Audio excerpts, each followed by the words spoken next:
woke up, found my pants, got the noose off my neck, and then got out of there. But hey, what are you going to do, right? Bar mitzvahs. What an intro. What's up? You're tuning into Off the Top Podcast. We thank you so much for 500 listens on all the different platforms and the feedback you've given us. We do ask you to share this one and help us kind of get a little more of an audience, or more people can listen, so we can kind of do this to a fuller extent, or maybe find some reason to invest a little bit more capital into what we're doing. We're on iTunes, Stitcher. There's a huge Stitcher audience out there, which I didn't know. So shout out to you guys. Yeah. Thanks for the love, guys. We're really feeling it. And, you know, the more that this goes on, the more passionate we get about this, the more passionate you get about this. And so it's all good. And so the intro seemed kind of random, but it has a little bit of stake in this podcast episode. I'm not going to be talking about a time where I had a noose around my neck and my pants off, because that's never happened, Mom and Dad. But at the same time, we're going to be talking about something that's timely around this time of year with Valentine's Day coming up. We're going to be kind of talking about Valentine's Day stories and a Valentine's Day subject podcast. Yeah, Valentine's Day is going to be on, I think it's a Wednesday this year. To be honest, I don't like Valentine's Day. It just is an odd holiday to spend money. Like, I go out and get dinner all the time with my girlfriend, and like, we go on dates and stuff. So it's not like, oh, I have to go on Wednesday. I'm just like, maybe I'll see you, maybe I won't.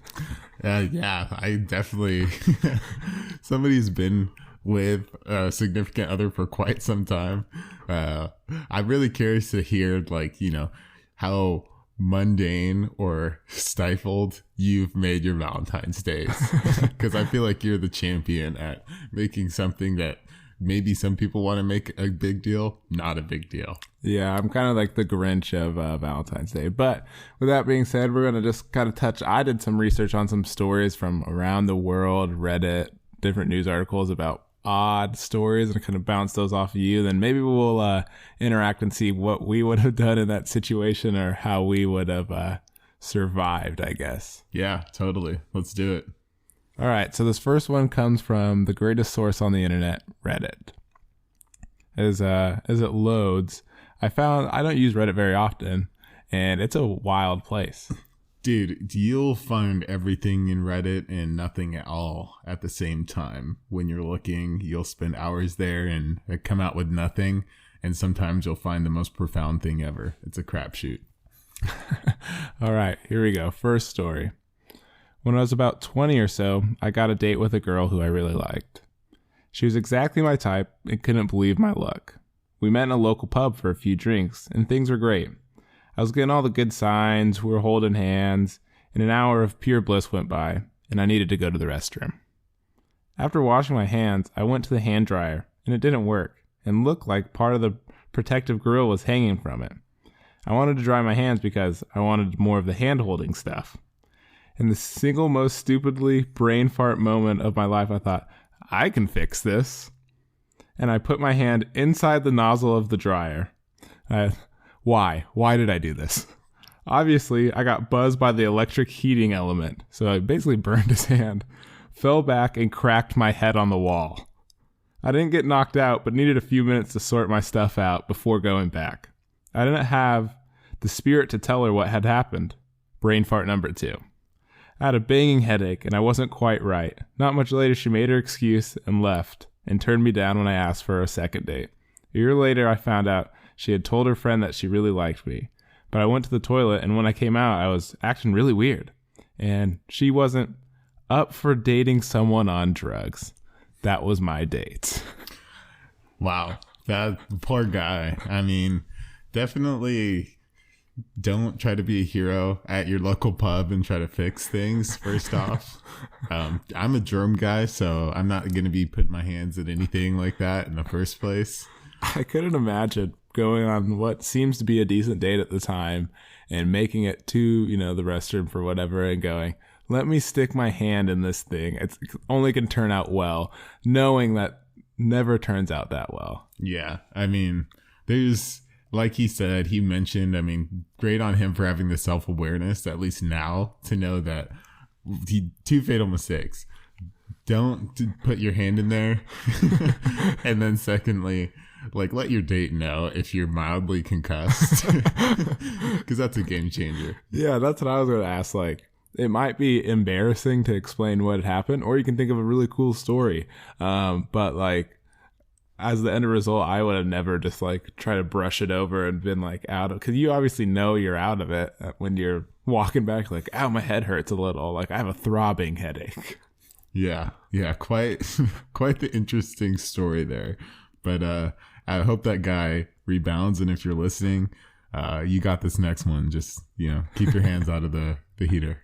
What do you think about dates at pubs, like a first date at a bar? So I've never experienced it. I don't know if you've experienced a whole lot of them, but just the atmosphere and kind of the things that can be going on in that area that can affect a date like that. Yeah. So it just depends on what kind of date you want. If it's one that you're trying to get to know somebody and like have good conversation, then you want to be very much more picky about, the pubs you choose compared to like a really busy bar, so to speak. And, just think about your environment as well. But I think it's totally fine. I've had good experiences at pubs, and then also like the worst experiences at pubs. I feel like too, going into like a bar or a pub in that scenario is like, I'd hate to be on a first date with someone and see someone I know, or like someone you don't really know but they think they know you. They're like, oh, what's going on, Jordan? You're like, hey, what's up? I'm kind of busy here. Like, that's just a nightmare for me, running into acquaintances anywhere, so let alone on a first date would be catastrophically bad. Yeah, well, I mean, it just depends on how you handle it, because it could come off as, oh, this guy like has a lot of friends and is sociable and stuff. But, if somebody's trying to socially hard charge you and you're not equipped to deal with it, then yeah, it might end up tough for sure. Or you could run into the dude who kind of sees you there and it just comes up and it's like, hey, man, are you on another date? You're like, oh, yikes. I never want to be referred to as like, this is my date spot. If you're hanging around people with that little social awareness, then I would suggest looking elsewhere for friends. And if that's not your friend, then avoid them at all costs. But yeah, I've like situations similar to that. Like, I've had people that I know that are jokesters, and they'll like, I've had multiple times in this. So I'll tell you a little bit about some of my stories, and I have a kind of a crazy one if we have time for it. But I've ran into instances where there's this one guy that I know that I used to hang out with a lot. Haven't seen him for a little bit, but the one thing that he always used to do is he gave me the nickname The Hammer, and I'll let you guys use your imagination for why. Maybe I dabble in construction, who knows? But anyway, so I was on a date one time and I see him and I instantly think, oh, he's going to do it. He's going to do it. So I get up and brush towards him. So to like kind of like, assage and like, placate what's about to happen. And he did it anyway. And then I had to just play it off like, oh yeah, that's just the way he is. He's a jokester. Yeah, that's tough when you try to calm the situation and it still happened. Yeah. That's good. All right. Our next story comes from a female. Once again, from Reddit. I met up with this guy at a restaurant. Conversation's going well, up until when we order. He then excuses himself and is gone for a seriously long time. I thought he just left, and I was considering paying the bill and ditching out too. Maybe 10 minutes later, he walks back in with bloodshot eyes. I thought he went out and smoked, which is a deal breaker for me, so I knew the rest of this date was pointless. Then, he apologizes for his absence and told me I ordered the same dish as his ex. And he got... Sorry. I'm so sorry. I got the same dish as his ex, and he got emotional and went and cried in his car. Then, closing, seriously, I ordered the chicken Alfredo. Pretty common meal. Needless to say, that was our first and last date. When I first read it too, I was like, maybe she ordered something super specific. And I was like, okay, I might give you the benefit of the doubt. You still shouldn't be, that maybe it's recent, but like chicken Alfredo, who hasn't eaten chicken Alfredo in their life? Yeah, and to the point, I try to be empathetic, but how are you gonna have a start sobbing over what somebody ordered? Some meat and pasta. Yeah, exactly. Like, it doesn't matter what it was. It's a food dish. I don't care. And call me insensitive, but that's just, I don't know. That guy needs to figure it out. Maybe his ex, he's not over her if he's crying over her pasta dish that she likes. Interesting choice for him, because I'm assuming if it's a first date, most general stereotype is the male picks the restaurant first, or maybe alludes to where the woman wants to go. But you'd think if he knew that they were going to a restaurant they usually go to, or him and his ex had previously gone to, and he's still caught up in that moment, that you wouldn't go there. Maybe go get a burger or like some seafood or sushi or something. But like knowing that you're going to this restaurant and that's on the menu and that's where you guys used to eat, like you better be prepared for what's going to happen. Like not going out to your car for 20 minutes or 10 minutes and sobbing uncontrollably. Yeah, and let's give them the benefit of the doubt. Let's say that he didn't go to his and his ex's go-to restaurant, and he went to Olive Garden or something, or somewhere random, and he's still tearing up over the word chicken Alfredo. I'm sorry, but yeah, have the foresight, know your weakness, and go out for Mexican food, or like you said, do something else, man, because you got to figure that one out. So if you're on the other side of the table, right? Say you're the female in the situation, and you just get bailed on like that, and then you're just like, all right, I'm gonna go. And your date comes back and explains to you that they were uncontrollably crying in the car, and it's about an ex. What is your initial response? Or like, do you finish your dish, or are you just polite? What is going on?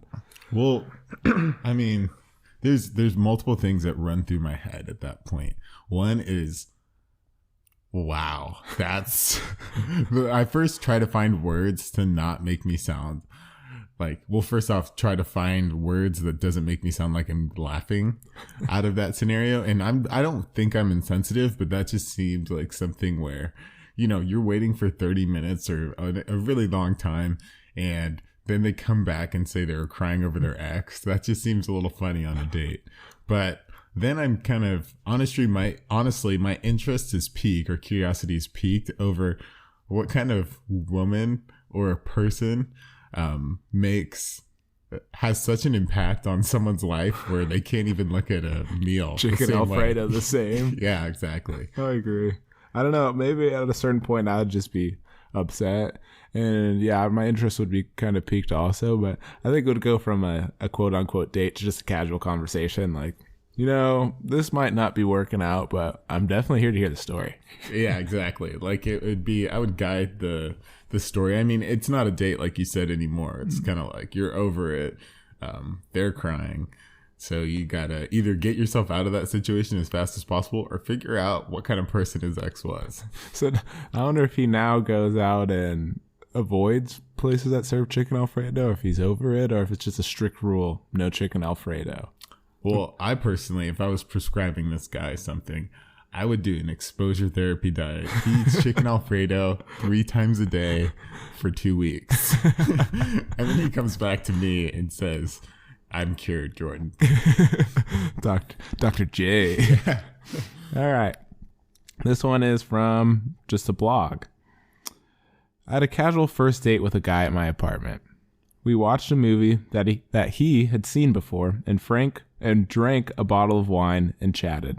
Toward the end of the movie, there's a little blood and a death attempt. And the guy walked into my kitchen, pretended to get a glass of water, and dropped to the ground and started seizing. It was terrifying. I ran over and kept saying his name, and after a few seconds, I was about to call 911 when he woke up, realized what happened, and just said, "Damn it." Apparently, the sight of blood really gets to him, and this was not the first time this had happened. I think the thing you have to think about in this line is, We watched a movie that he had seen He before. watched it before. I don't know why that it shouldn't be funny to me, but the fact that he had seen it before, knew what was happening, knew when he sees a lot of blood that is trouble, and just to wake up after like a seizure and just go, damn it. Like, I don't know what I'm doing there. Oh. Yeah, that's know your strengths and weaknesses, people. That's just, come on. There's no follow up if they're still dating or if it went well or didn't go well. Like, it doesn't seem like a terrible. It seems like a little more tame, but it just seems like if you're on a date and that happened, that would be kind of terrifying. But it would also be disappointing when the explanation is, oh yeah, when I see a lot of blood, this is what happens. But I chose the movie, so it's cool. Yeah, and like, I don't think there's any shame in letting, like, let's say I'm that guy in the scenario and I'm like, watch a movie with this girl. I'd be honest. I'd be like, yeah, so I'm kind of squeamish around blood. I know that sounds silly, but I'm just like, that's just the way it is. And so let's watch like Up or, something that for sure doesn't have blood and something that I for sure know. Yeah. If I know it has blood, then there's no reason for me to watch it. Yeah. But, wow. Maybe I'll give him the benefit of the doubt. Maybe he got over his, phobia of blood, and then he thought, okay, I got it, and then watched it, couldn't handle it, and that happened. So I'll give him the benefit of the doubt. I don't know. I'm curious to, like, she says he went to go, like, she thought he was going to get water. I don't know if he knew it was happening and it's like his escape was to the kitchen and maybe, like, just to chill there, but you'd figure you'd want to be like, okay, I get a little squeamish, so this might happen, or maybe like a little, info, because it'd be equally terrifying if you're her just watching on the couch and like you just hear a thud to the ground. You're like, uh-oh, like probably haven't encountered that situation before, and like, or could you imagine if she would have actually called 911 and like they would have got there like that would have been, I guess, a memorable date on some extent. That's, I mean, without the like, medical assistance, that's a memorable date, I would say. And like, once again, maybe he was like trying to get some fresh air and didn't want to walk outside or something. So I'm going to give this guy the benefit of the doubt. Every other one, bad luck and just dumbness as far as the first one. The second one, wow. And this one, I'm going to try to say that, it's not all his fault, but it kind of is. Yeah, just one of those things in the story that I found of a unique experience that you don't hear day to day. Yeah. So before this last story from me, what are, in your terms of Valentine's Day, what are your favorite aspects of Valentine's Day? I should have seen that look. I know. I think Valentine's Day is great for, people that enjoy celebrating it and stuff. I think maybe it's a little commoditized. And this is coming from a guy who... When was the last time I had a Valentine's? Let's not say. But from a guy who's been single for a little bit now. And I think it's perfectly fine and great if you want to do it. If you don't want to do it, then, figure something out. But my favorite aspect of it is showing appreciation for somebody, I would say. But I think that you could do that any day of the year. So it shouldn't be just held to February 14th. Yeah, that's a little bit deeper than my appreciation of Valentine's Day. I really like February 15th, also known as National Discount Candy Day. So quick life tip, if, February 15th rolls around and you're near a grocery store, go there. Maybe 2 days later, it's a stretch, but you're looking at like 50 to 75% off the greatest chocolates in the world. That is true. That is very true. So we'll get into this last one, another one from a blog. And I think you'll enjoy this one. I've never been big of the whole dating thing. Something my friends and family have pointed out many a time. That said, this probably stems from an awkward encounter I had at university, which, try as I might, I will never forget. When I was 19, I went on a date with a French guy I had met in East London bar days before, but didn't really speak to all that much. He was from Paris, and my shallow teen heart obviously translated that as an automatically deep, intelligent, and romantic, and therefore great date material, just because he's from French, or he's French. He was a musician. Sure, I'd never heard him play anything, but his guitar was glued to him, and that was good enough for me. That was until we actually went on a date to Gordon's wine bar, and in the height of summer, tons of people outside in the cozy joint. He burst into perhaps the worst rendition of Arctic Monkeys, I Bet You Look Good on the Dance Floor I've ever heard. No warning, and he kept forgetting the words and looking to me like, come on, you know the words. That is the one duet I'll never partake in. See you later. Wow.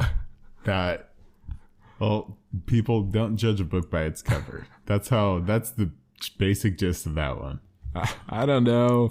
Like, obviously, I'm not a teenage girl, but like I could see the appeal of like, oh, his French accent, this, and that. Oh, he's got a guitar, like kind of that stereotype, and like, oh, maybe this is gonna be really cool. And then go into this, wine bar, and I couldn't imagine like she says, in the middle of summer with a ton of people around, having to endure that. Yeah, that's extraordinarily embarrassing. I can imagine, and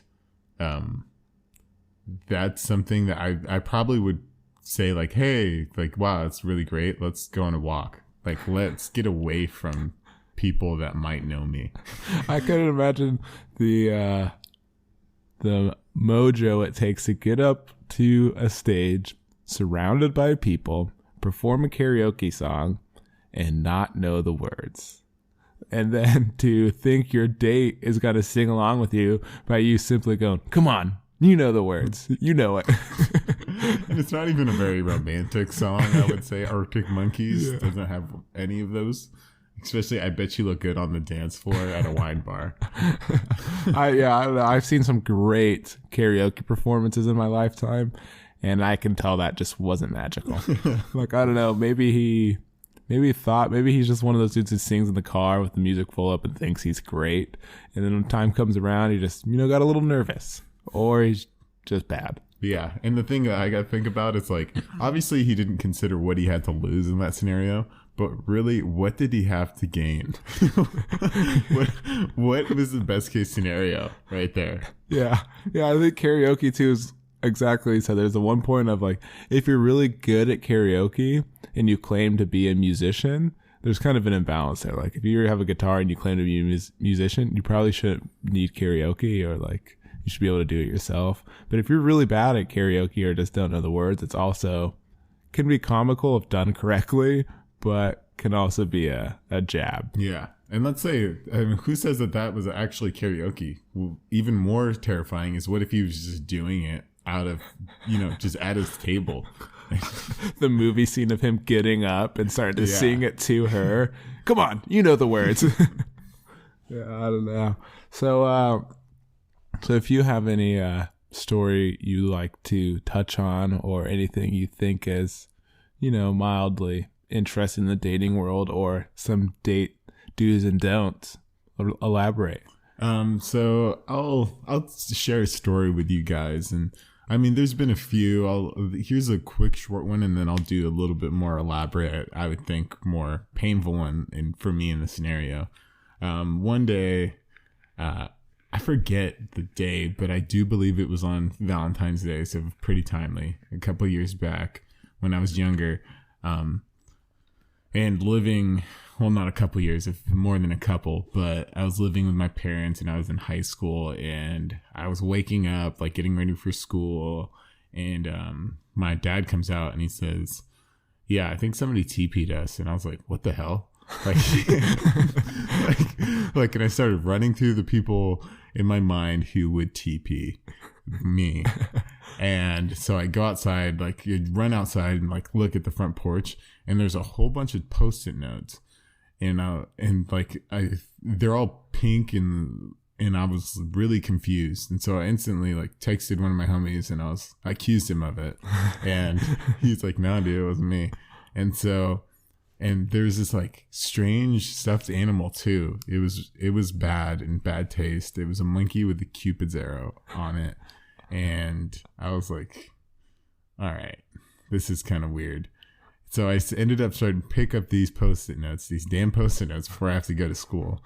And like on them says like Happy Valentine's Day and like, you know, stuff like that, like Valentine's themed things. And I was like, okay, so somebody did this. And at the time I really wasn't talking to anybody that I remembered, or not that I remember, but I wasn't seeing anybody. Like I was pretty single at that point. And so anyway, I like go through half the day and then I get this strange text, and it's a picture of the actual thing, and it says Happy Valentine's Day on it from this girl that I saw, or like I went out and saw a movie with and left early about a month before. And so I was like, what? How did she know where I lived, first off? And then secondly, the gall. And so like after a long like phrase of things, she basically got in contact with my basketball coach's wife at the time that asked him where I lived, and then decided that would be a cool thing to do. And to say the least, that was the last time she visited my house. Yeah, that's weird on a lot of different levels. That's really odd. I don't know. Like the amount of work that went in there to do that, and like to find where you live. Like to find where you live is weird on itself. So yeah, I would be really uncomfortable. I would have been ducking my head for a little while. Like yeah. And but the good thing is she didn't go to the school I was going to at the time. So I didn't have to worry about running into her at school. But at the same time, like, dude, there was probably at least 500 to 800 Post-it notes out there. So it must have been a multiple man team doing work. I would have been sick. I'd have been so sick. Are you kidding me? Yeah. This isn't a little kid's town. This is my house. Like, I don't know who did this. Like, give me some heads up or something. Jeez. Yeah. And the shocking part is that like, I truly didn't know who did it until she let me know, which shows that like we really weren't on that level at all. Like if it wasn't for that day, she wouldn't have gotten, maybe she didn't even get a Happy Valentine's Day. Yeah. It's almost like equivalent to a blind date, just a blind Valentine's Day present. Like, yep, here you go. Yep. Who did this? What? Yeah. Like, yeah. Strange stuff.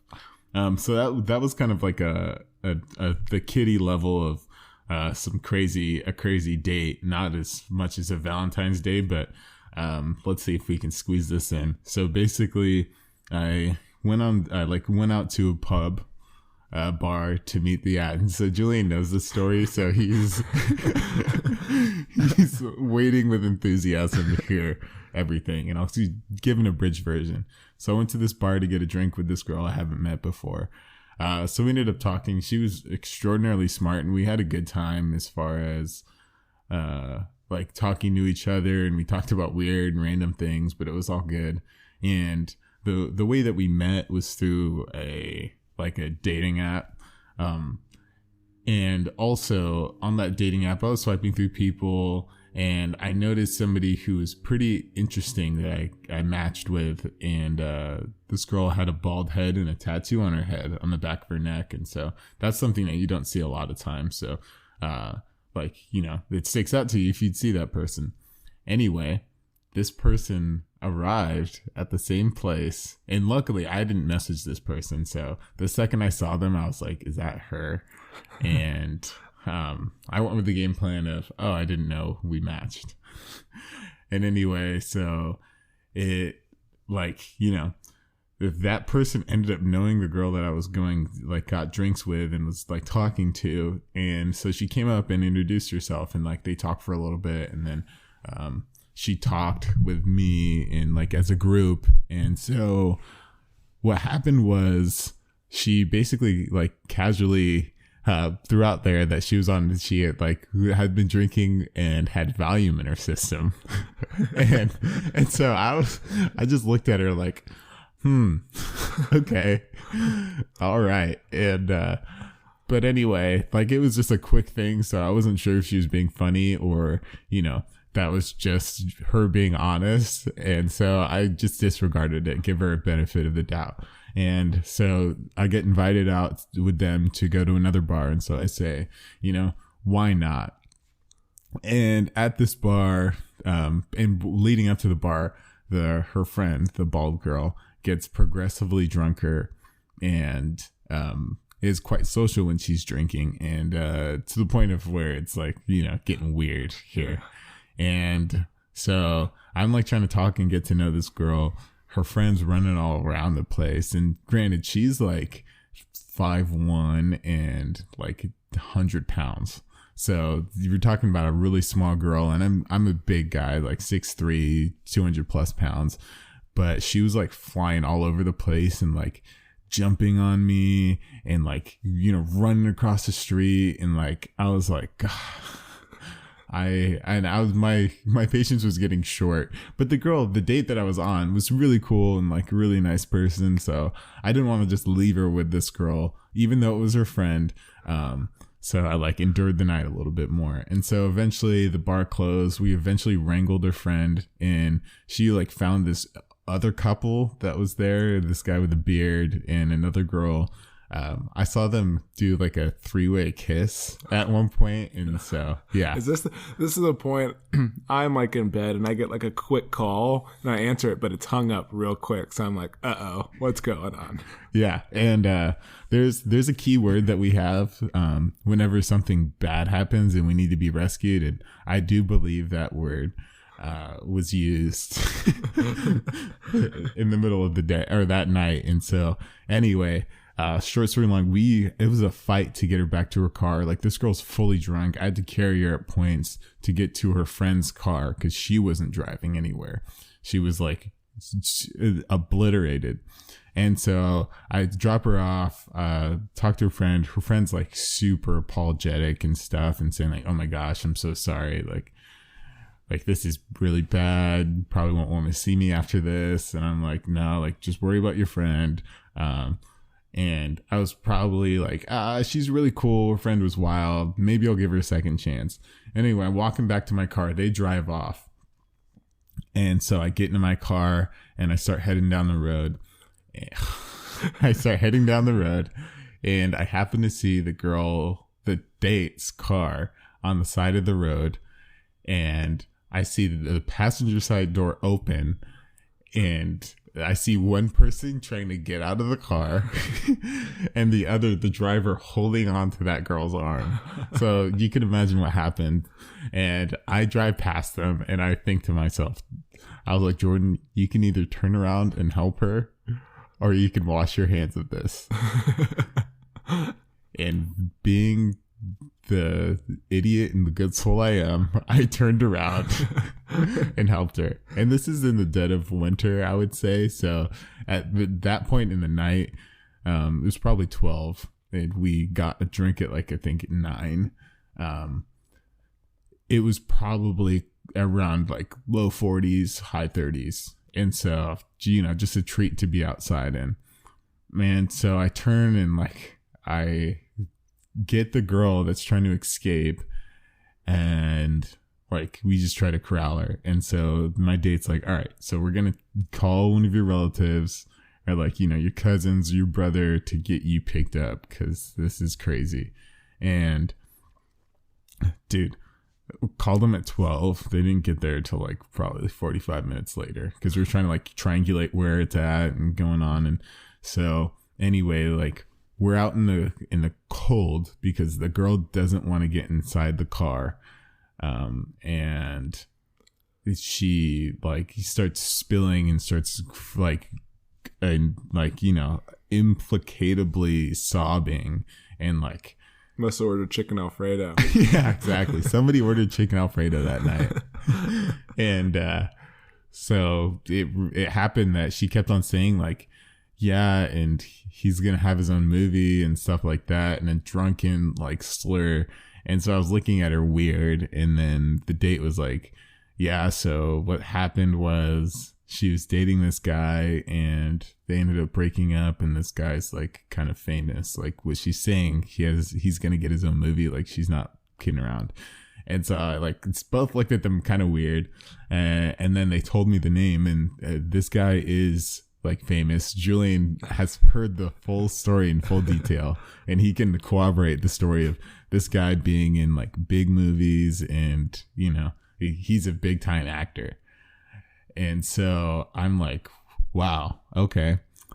So that's why you're doing this. And still no good reason to, but it adds more context and color to everything.